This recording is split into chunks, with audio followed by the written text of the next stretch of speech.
Puji Tuhan, jemaat Tuhan saya persilakan duduk, shalom.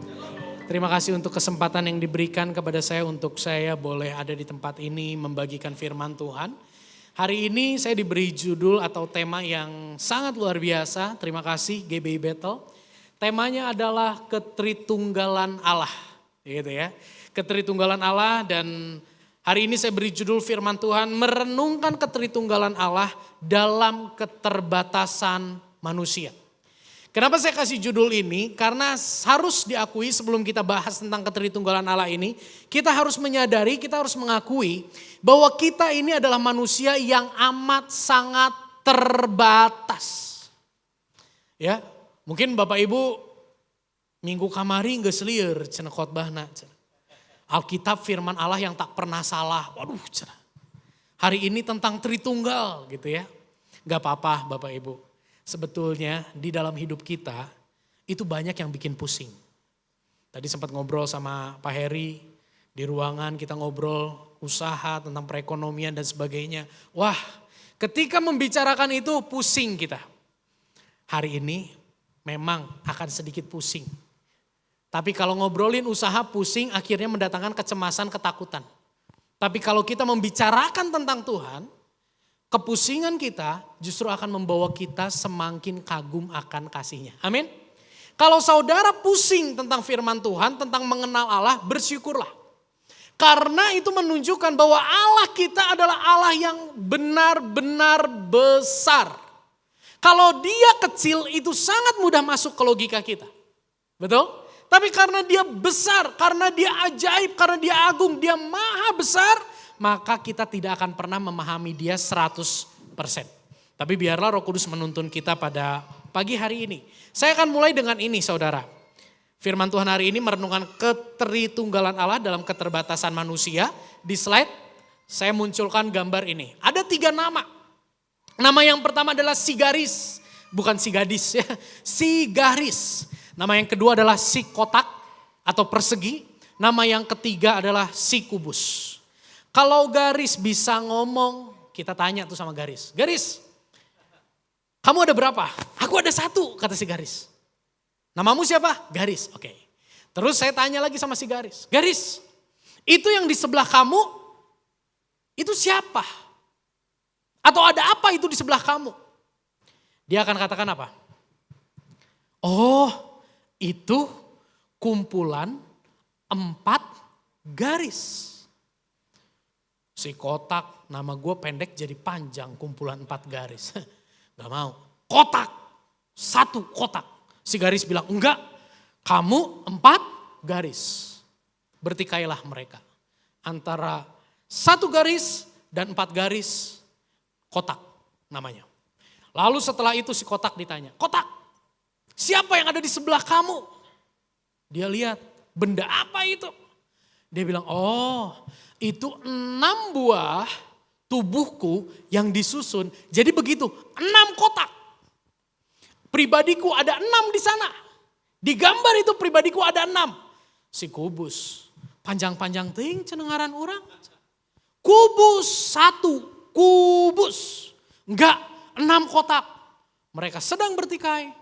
Si garis ikut-ikutan. 12 garis. Wah, bikin nasteng Bapak Ibu si kubus. Dan dia tegaskan, saya itu kubus. Kenapa itu bisa terjadi? Karena si garis hanya memahami dalam dimensinya, garis itu 1. Tapi kotak, dia memahami, bukan 4 garis, dia memahami, ini loh 1 tubuhku. Terdiri dari 4 garis, begitu juga dengan kubus. Begitu juga ini gambaran tentang Allah Tritunggal kita dan keterbatasan kita. Dalam dimensi kita hanya mengerti bahwa pribadi itu 1 orang, 1 pribadi. Jadi seringkali kita bingung, orang Kristen tuh menyembah 3 Allah katanya gitu. Allah Bapa, Allah Anak, Allah Roh Kudus. Tapi pendeta kekeh bilang kita menyembah 1 Allah. Eta kumaha, itu sama gini Bapak Ibu, kita itu seperti kotak dan Allah itu seperti kubus. Di mana kita hanya bisa melihat Allah dari dimensi kita. Contoh yang lebih jelas buat kita. Ini ilustrasi ya. Ilustrasi itu tidak bisa menjelaskan secara 100%. Contoh yang kedua di slide saya kasih gambar foto keluarga saya. Ketika saya merenungkan ini banyak sekali ilustrasi, tapi saya mau ambil yang menurut saya pribadi paling cocok adalah keluarga. Kebetulan keluarga saya isinya 3 orang. Ini adalah foto keluarga Yusak Setiawan. Ada berapa? Keluarga Yusak Setiawan ada berapa? 1. Keluarga Yusak Setiawan ada 1. Di dalam keluarga Yusak Setiawan ada 3 pribadi. Yusak Setiawan, Valentina, dan Gevariel. Di sini kita bisa belajar bahwa keluarga itu bukan pribadi. Keluarga adalah hakikat. Katakan hakikat. Kesatuan. Tapi di dalam hakikat itu ada 3 pribadi yang berbeda satu sama lain. Yusak Setiawan, Valentina, dan Gevariel. Mereka adalah pribadi. Ketika Yusak ada di sini dan istri saya Valentina dan Gevariel anak saya ada di rumah, keluarga Yusak Setiawan tetap ada enggak? Tetap ada. Yang di rumah itu bisa dibilang keluarga Yusak Setiawan enggak? Bisa. Ketika suatu saat nanti pada waktu Tuhan yang tepat yang tidak pernah saya tahu kapan datangnya, saya meninggal dunia, masihkah anak dan istri saya disebut keluarga Yusak Setiawan? Masih. Sekalipun Yusak sudah meninggal. Ada yang bilang, oh Tritunggal itu kayak telur. Kulitnya, putihnya sama kuningnya. Kalau telur itu dipecahin, bubar enggak? Tapi kalau Yusak meninggal, keluarga Yusak Setiawan tidak bubar. Itulah hakikat. Itulah Allah kita. Next. Kita mengenal Allah Tritunggal. Allah itu 1, pribadinya 3. Bukan kita menyembah 3 Allah, kita menyembah 1 Allah. Tapi di dalam kealahannya itu ada 3 pribadi, yaitu Allah Bapa, Allah Anak Yesus Kristus, dan Allah Roh Kudus.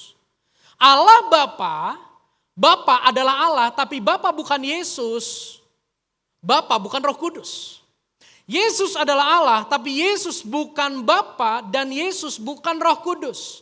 Roh Kudus adalah Allah, tapi Roh Kudus bukan Bapa dan Roh Kudus bukan Yesus. 3 pribadi, sama. Saya keluarga Yusak Setiawan. Saya Yusak tapi Gevariel bukan Yusak. Bisa nangkap di sini saudara? Ini yang namanya perumpamaan. Ini yang namanya analogi keluarga tadi. Dan saya akan membawa kita untuk melihat perbedaan antara keluarga, ketritunggalan dalam keluarga dengan ketritunggalan Allah. Di slide saya tuliskan gini. Kalau di dalam keluarga saudara, di keluarga saya ada 3 pribadi. Di dalam keluarga itu banyak kepentingan. Yusak punya kepentingan ini, Valentina punya kepentingan ini, Gevariel punya kepentingan ini. Di mana akhirnya itu seringkali terjadi konflik di situ. Di tengah kepentingan itu manusia jadi egois. Tapi berbeda dengan ketritunggalan Allah. Di dalam ketritunggalan Allah, 3 pribadi ini sehati Bapak Ibu. 3 pribadi ini tidak punya kepentingan satu dengan yang lain. Mereka semua sama. Mereka semua punya satu kepentingan yang sama. Senada, selaras 3-3-nya. Dan yang menarik, kalau di dalam keluarga kepentingan-kepentingan itu bisa menjadi penyebab konflik. Dan saling mungkin kalau udah konfliknya hebat, saling mempermalukan. Gitu ya, anak mempermalukan bapak gitu. Suami mempermalukan istri dan sebagainya karena merasa kepentingannya tidak terakomodir dan sebagainya, konflik. Tapi Allah 3 pribadi bukan saling mempermalukan tapi saling mempermuliakan. Di dalam keluarga ada otoritas. Bapak, anak harus tunduk sama bapak gitu ya. Istri tunduk pada suami, ada otoritas. Tapi di dalam kealahan 3 pribadi itu semuanya sederajat. Ketika Allah menciptakan dunia, Allah di situ menggunakan di dalam kitab Kejadian, kami menciptakan, baiklah kita menciptakan. Kita di situ sederajat, saudara. Oh, kenapa kalau gitu Yesus panggil dia Bapa? Kenapa kalau gitu Yesus tunduk sama Bapa? Nanti kita akan lihat. Di keluarga, ketritunggalan itu ada awal dan ada akhir. Tapi Allah kita, ketritunggalannya adalah kekal. Mulai mulek saudara? Enggak ya. Pembicaranya lucu imut gini ya. Jadi jangan tegang-tegang saudara ya. Di slide saya tuliskan gini. Di tengah keterbatasan kita, di tengah kesulitan kita dalam memahami Allah, menarik. Allah tidak tinggal diam. Amin. Allah tidak tinggal diam. Ketika dia tidak tinggal diam, dia berusaha, dia melakukan banyak cara supaya kita bisa tertolong. Manusia yang terbatas itu bisa tertolong dalam keterbatasannya mengenali dia yang adalah Allah. Jadi menarik saudara. Kalau Anda dan saya merasa bahwa Allah hari ini tidak mengasihi kita, Allah tidak baik buat kita, Allah tidak adil dan sebagainya. Maaf, izinkan saya katakan bukan merendahkan apa yang Anda rasa. Tapi saya mau katakan gini loh. Kasih Allah itu sempurna buat kita. Dia bukan cuma cipta kita. Dia mengusahakan supaya kita yang udah dia cipta itu bisa kenal sama dia. Kalau bukan dia yang berusaha, kita nggak akan pernah mampu mengenal dia. Kita lihat beberapa ayat. Ibrani 1 ayat 1 sampai 3a. Saya izin ya, hari ini kita akan banyak baca ayat karena kita hanya menggunakan Alkitab untuk mengenali Allah. Enggak pakai yang lain. Ya. Ibrani 1 ayat 1 sampai 3 demikian firman Tuhan. Dahulu. Berulang kali Allah sudah berbicara kepada nenek moyang kita melalui para nabi dengan berbagai cara. Namun sekarang di zaman akhir ini Allah sudah berbicara kepada kita melalui anaknya sendiri, Yesus Kristus. Anaknya itulah yang sejak semula sudah ditetapkan Allah untuk menguasai segala sesuatu. Bersama Allah Bapa, dia menciptakan seluruh langit dan bumi. Anaknya itu memancarkan kemuliaan Allah. Yesus mencerminkan hakikat Allah secara nyata dan sempurna. Yang kedua, Kolose 1 ayat 15, kita baca sama-sama. 1, 2, 3. Kristus Yesus mencerminkan semua sifat Allah, walaupun manusia tidak dapat melihat Allah, tetapi kita bisa mengenal Allah melalui siapa? Kristus anaknya. Kristus adalah yang terutama di atas semua yang diciptakan. Wow! Saya katakan tadi, di tengah keterbatasan kita, Tuhan tidak tinggal diam untuk memperkenalkan dirinya sama kita. Apa yang dia lakukan? Dia utus Yesus Kristus. Salah satu pribadi Allah itu datang ke dalam dunia untuk menunjukkan Allah itu seperti apa sih? Bisa nangkap di sini saudara? Saking rindunya Allah supaya kita bisa mengenal dia. Saking rindunya Allah kita bisa mengalami dia. Dia harus pergi jauh-jauh dari sorga, dari tempat yang begitu nyaman, turun ke dunia tempat yang begitu menyakitkan bagi dia. Indah bukan apa yang Allah kerjakan bagi kita? Amin. Di slide saya tuliskan gini. Karena kasihnya kepada manusia sangat besar, begitu besar. Allah mengusahakan banyak cara agar manusia dapat mengenal dia, bahkan ia rela menjadi manusia agar dapat dikenali dan dialami lebih lagi oleh manusia. Amin. Saudara, adik saya menikah 2 bulan kemudian dia dibawa ke Amerika untuk ikut suaminya studi di sana. Ketika dia di sana dia mengandung. Dia hamil anak pertama. Dan sering kali video call, sering kali teleponan sama orang tua saya. Dia cerita, aduh Mi ternyata gini ya mengandung, aduh susah gini. Suamiku lagi sibuk kejar untuk untuk tesisnya dan sebagainya. Dia cerita sulit ya gini, gimana ya harus gimana dan sebagainya. Waktu itu saya belum menikah, jadi saya masih tinggal satu rumah. Setiap selesai telepon, orang tua saya bilang gini, aduh Mami pengen ke sana. Mami pengen ke sana, kasihan adikmu di sana. Mami harus ke sana nih. Cuman gimana ya? Mami gak bisa bahasa Inggris. Oh ya. Ngobrol lah dia sama suaminya. Yang adalah ayah saya. Gak seliar, dijian liar, diputar-putar. Dia ngomong, mami saya ngomong sama papi saya dan dia katakan, aduh kasihan Linda. Saya pengen temenin, saya pengen dampingin dia. Tahu gak Bapak Ibu? Akhirnya dua orang tua ini pergi ke dubes untuk bikin visa. Mereka tuh gak bisa bahasa Inggris. Sampai di rumah tuh doain ya, aduh deg-degan, takut gak dapet. Begitu nyampe ke sana, mereka berdua ya dasar suami istri sepakat ya. Duduk di wawancara, perkataan pertama yang keluar dari mulut mereka adalah, kami tidak bisa bahasa Inggris. Waduh saudara, itu perkataan yang akan menghancurkan semua cita-citanya, bukan? Tapi ternyata karena kemurahan Tuhan, ngobrol-ngobrol, ditanya kepentingannya apa, dapat visa. Berangkatlah mereka ke Amerika. Pertanyaannya, kenapa sih mereka berdua orang tua saya harus berangkat ke Amerika mengunjungi adik saya? Adik saya sangat tahu bahwa orang tuanya di Bandung itu sangat mengasihi dia. Tapi orang tua saya ingin supaya adik saya mengalami kasih dari orang tua itu lebih besar, akhirnya dia hadir. Nangkep sampai di sini? Begitulah Allah lakukan buat kita. Jadi kalau lihat Yesus, berbicara tentang Yesus jangan pernah bosen ya. Yesus adalah gambaran kasih Allah yang ditunjukkan supaya kita bisa lihat, bisa mengalami, bisa merasakan kasih Allah yang begitu ajaib dan luar biasa di dalam hidup kita. Dan kita bisa katakan bahwa lewat kehidupan Yesus kita bisa mengenal Allah Bapa. Lewat kehidupan Yesus kita bisa mengenal Allah itu seperti apa di dalam Yesus dan Roh Kudus. 3 hal kita akan bahas hari ini. Yang pertama, Allah Bapa. Kita baca sama-sama 3 ayat ini ya saudara ya. Supaya gak ngantuk-ngantuk ya. 1, 2, 3. Sebab aku telah turun dari sorga bukan untuk melakukan kehendakku. Tetapi untuk melakukan kehendak Dia yang telah mengutus aku. Yang kedua, lalu ia pergi untuk kedua kalinya dan berdoa katanya, ya Bapakku, jikalau cawan ini tidak mungkin lalu kecuali apabila aku meminumnya, jadilah kehendakmu. Yang ketiga, 1, 2, 3. Lalu Yesus berseru dengan suara nyaring, ya Bapa, ke dalam tanganmu kuserahkan nyawaku. Saudara tahu gak?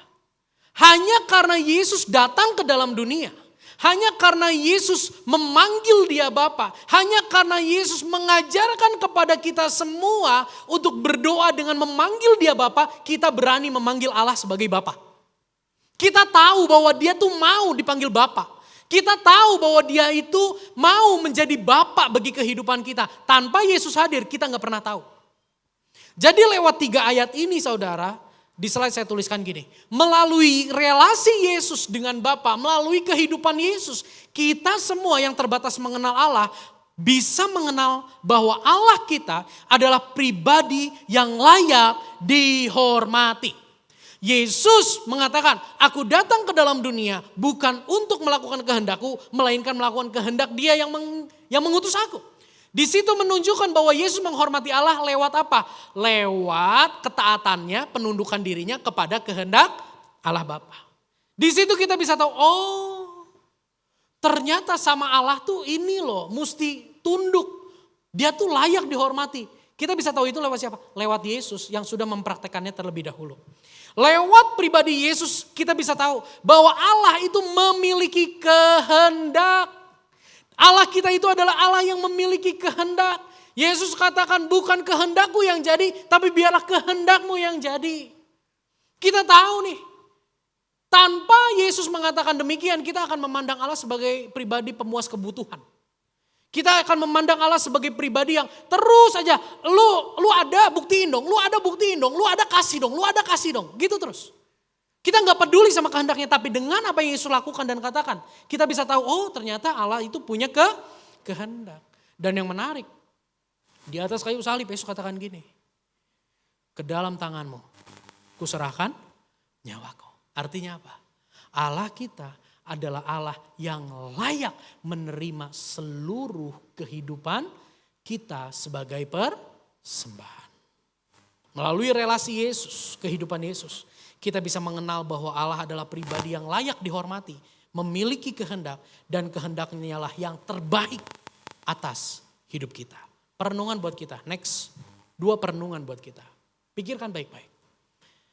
Bagaimana dengan kita? Sudahkah kita memperlakukan Allah Bapa seperti Yesus memperlakukan Allah Bapa? Sudahkah kita menghormati dia lewat penundukan diri kita?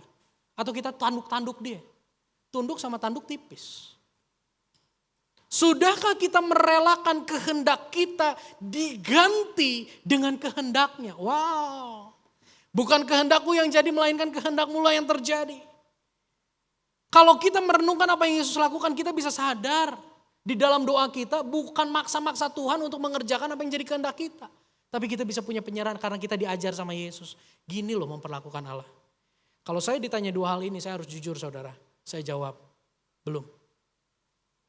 Di dalam keberdosaan saya seringkali masih melakukan apa yang saya tahu seharusnya tidak dilakukan. Saya belum menghormati Bapa secara penuh. Saya belum merelakan kehendak saya diganti, dirombak dengan kehendaknya. Dan jika Anda mengalami hal itu, kita sama. Next, karena kita hidup di dalam nature dosa. Nature dosa yang menguasai kita membuat hati kita menolak bahkan berontak sama kehendak Bapa. Betul enggak? Kurang ajar tahu. Kita sama Bapa itu kurang ajar. Tapi kita akan lihat nanti ke depan ya. Yang kedua, Yesus sendiri atau anak Allah. Pribadi Allah yang kedua adalah Allah anak atau Yesus Kristus. Next, kita baca sama-sama dua ayat ini ya. 1, 2, 3. Lalu terdengarlah suara dari sorga yang mengatakan, inilah anakku yang kukasihi, kepadanya lah aku berkenan. Yang kedua, 1, 2, 3.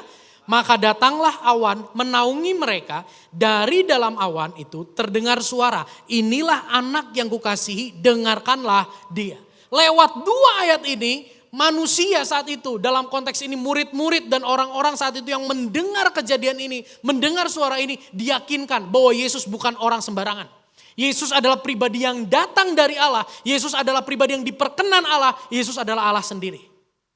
Next, kita baca dua ayat ini saudara. 1, 2, 3. Dan sesudah berkata demikian, berserulah ia dengan suara yang keras. Lazarus, marilah keluar. Orang yang telah mati itu datang keluar. Kaki dan tangannya masih terikat dengan kain kapan dan mukanya tertutup dengan kain peluh.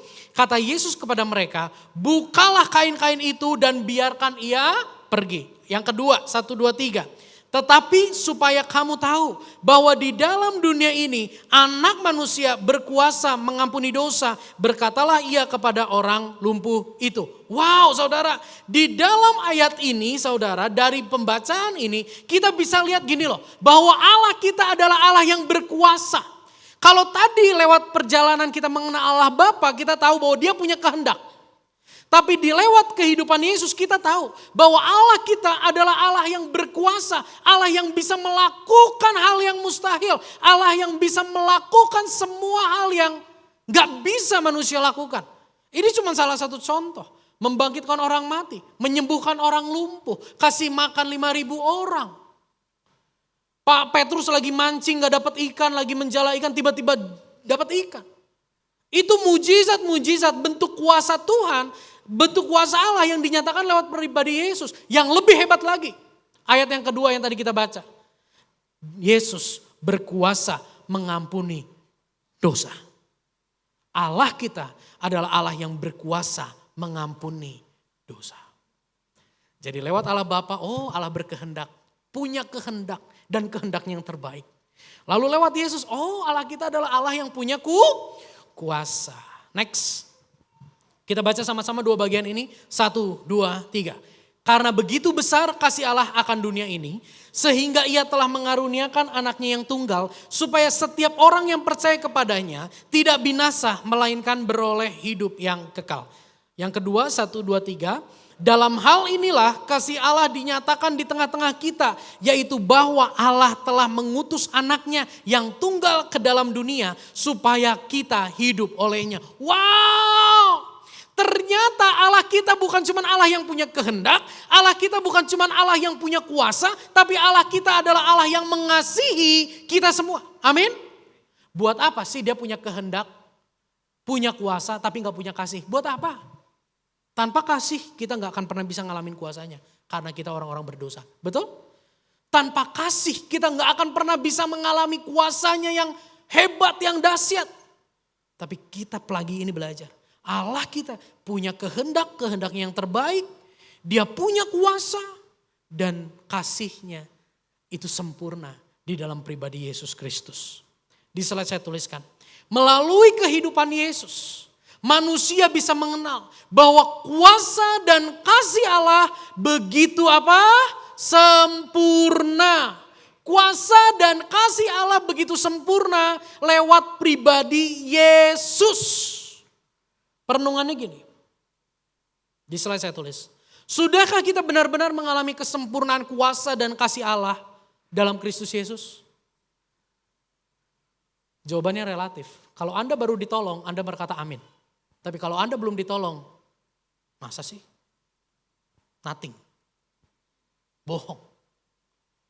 Mana kuasa? Mana kasih? Aku sudah melayani, sudah lakukan ini dan itu. Tapi pertolongannya tidak kunjung datang. Kuasanya bohong, kasihnya bohong. Mari renungkan. Sudahkah kita mengalami kesempurnaan dan kasih Allah dalam Kristus Yesus?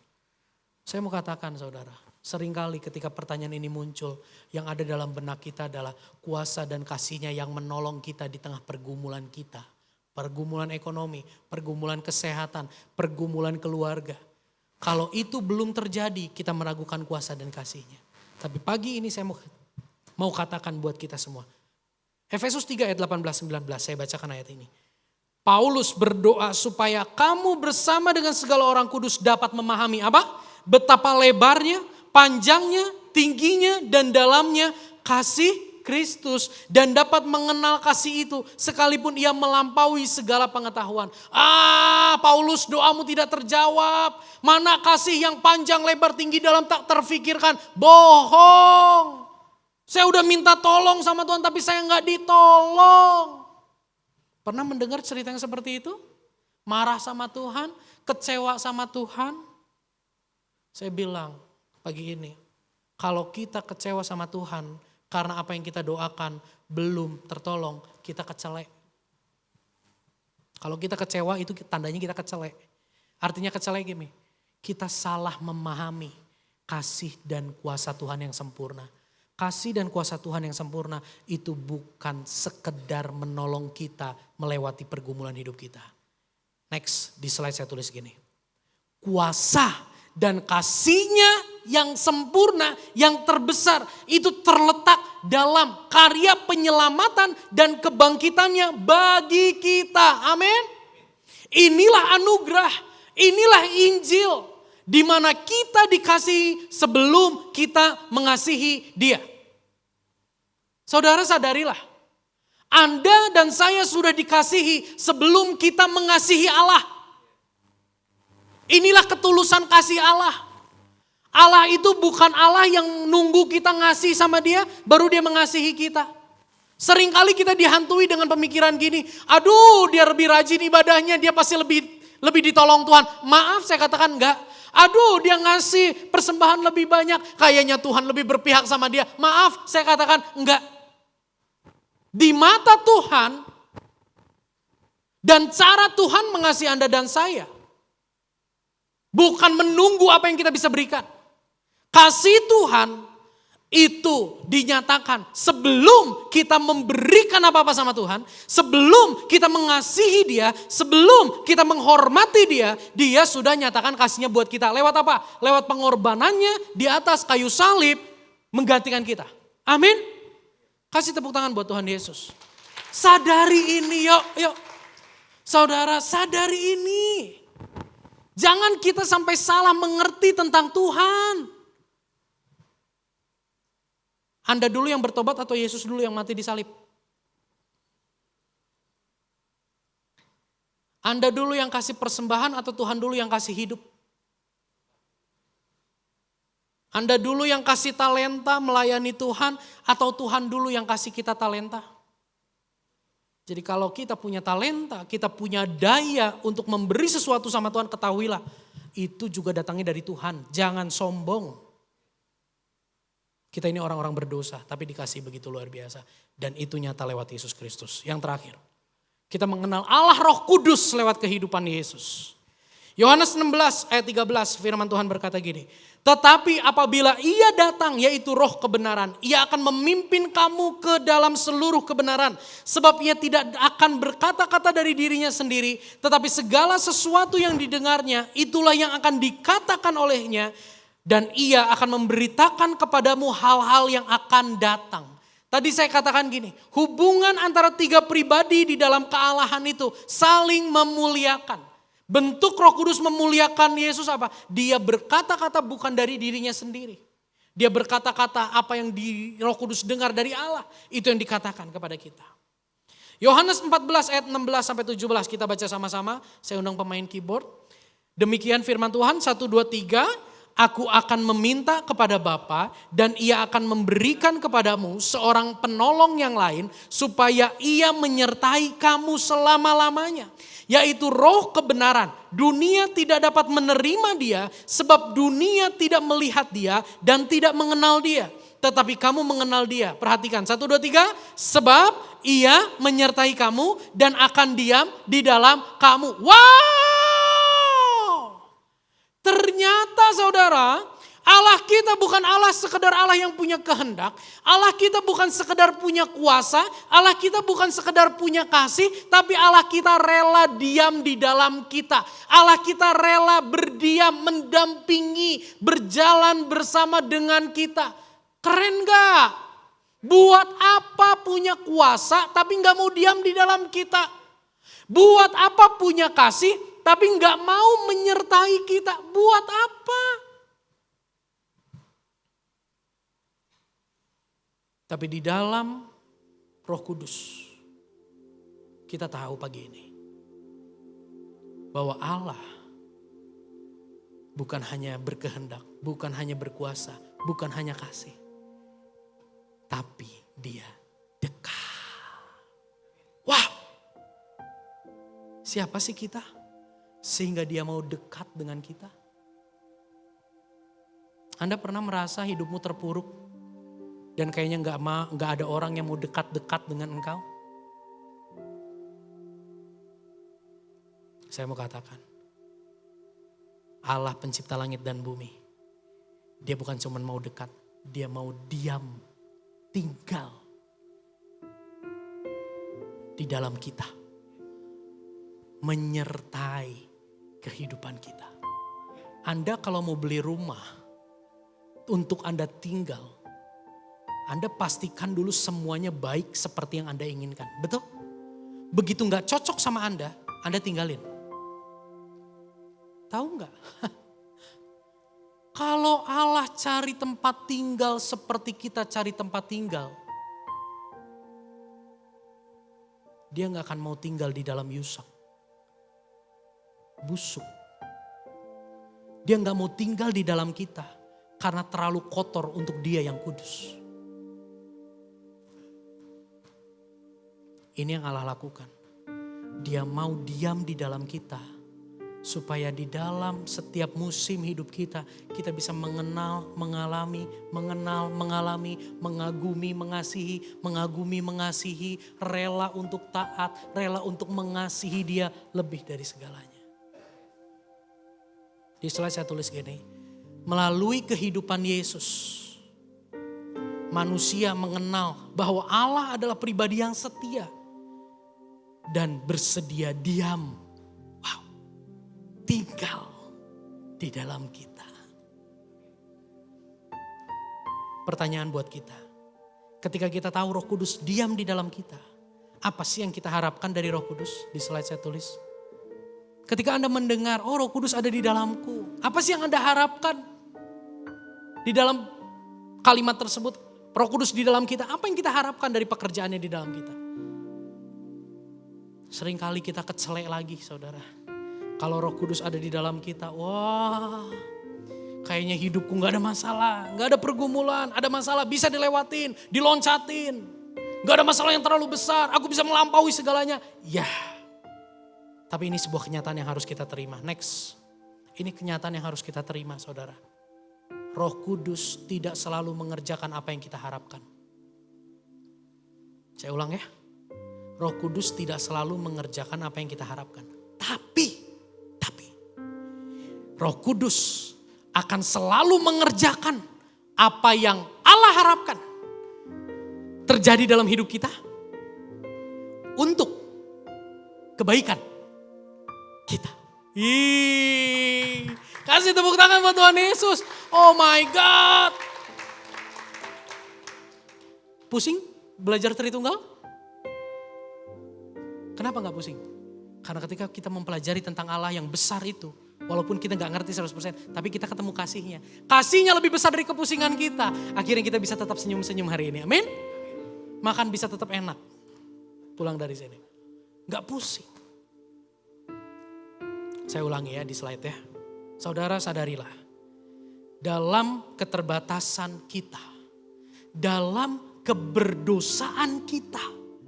Kita tuh seringkali berontak, kita tuh seringkali menolak, kita tuh seringkali mengacuhkan kehendaknya. Kita nggak mau tukar kehendak kita dengan dia, betul?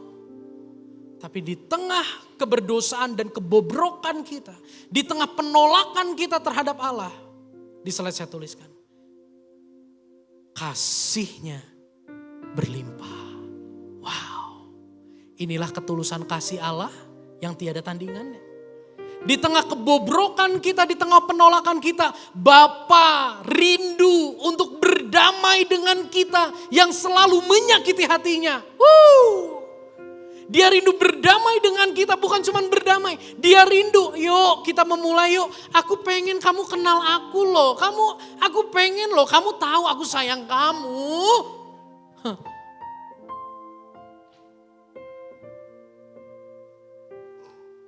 Ketika dia rindu berdamai dengan kita, ketika dia rindu untuk kita mengenal dia lebih dalam, dia bukan cuma rindu, dia kirim, dia berikan anaknya yang namanya Yesus Kristus. Agar manusia dapat menyaksikan, menikmati kasihnya. Dan melalui pengorbanan Yesus, manusia boleh mengalami pengampunan yang sempurna. Dan diperdamaikan dengan Allah.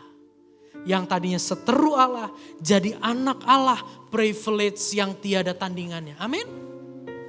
Buat apa sih kalau Bapak cuma rindu berdamai, Bapak cuma rindu kita mengenal, tapi dia gak kirim Yesus. Buat apa? Saya mau katakan, kalau Bapak Allah seperti itu, tinggalin Allah. Kalau Allah kita cuma sekedar berdamai dengan kita, cuma sekedar mau berdamai dengan kita dan mau kita mengenal dia lebih dalam tanpa memberikan Yesus, tinggalin Allah.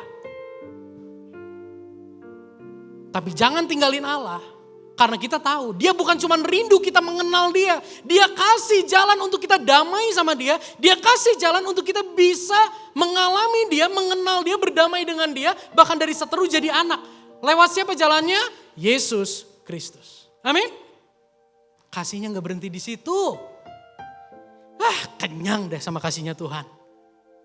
Dia rindu berdamai, kita mengenal, dia kasih jalannya. Tapi dia udah kasih jalannya. Pertanyaannya gini, siapa di sini yang nongkrongin Yesus di bawah kayu salib untuk lihat Yesus disalib? Oh my God, engkau menderita. Ada yang pernah lihat? Kalau ada yang pernah lihat ketika Yesus jalan naik Golgota, saya minta jangan pulang. Saya mau foto. Tapi di sini gak ada yang angkat tangan, jadi nanti setelah ibadah boleh pulang. Tahu nggak? Allah kirim lagi. Paket.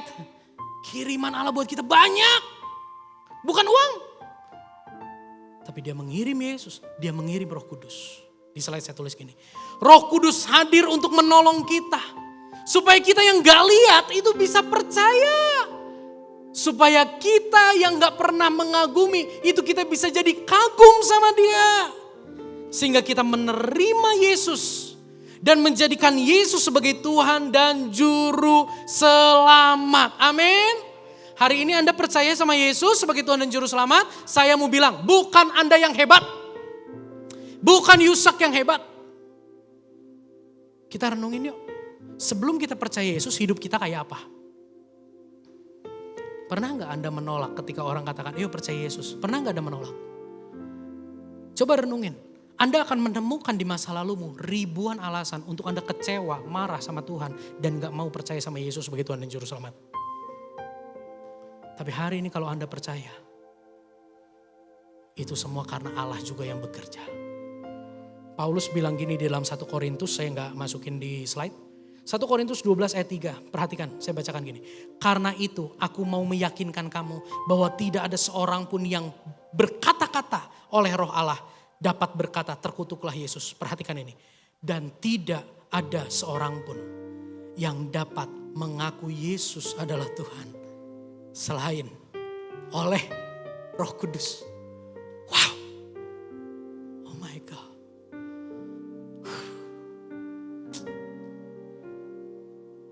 Saya berdoa kita gak raguin lagi kasih Tuhan. Sekalipun masalah pergumulan begitu hebat, ketika kita mengerti ini, kita gak lagi jadi gini, Tuhan kasihi aku, Tuhan kasih aku. Enggak. Tapi kita bisa punya pemahaman gini, aku sudah dikasihi Tuhan. Kita keluar yuk dari pemikiran gini, aku harus ibadah supaya dikasihi Tuhan. Enggak, bukan. Setelah kita mengerti ini, kita ibadah karena kita sudah dikasihi Tuhan. Di sini ada teman saya, teman yang Tuhan kirim di masa-masa jahiliyah. Namanya Pimela.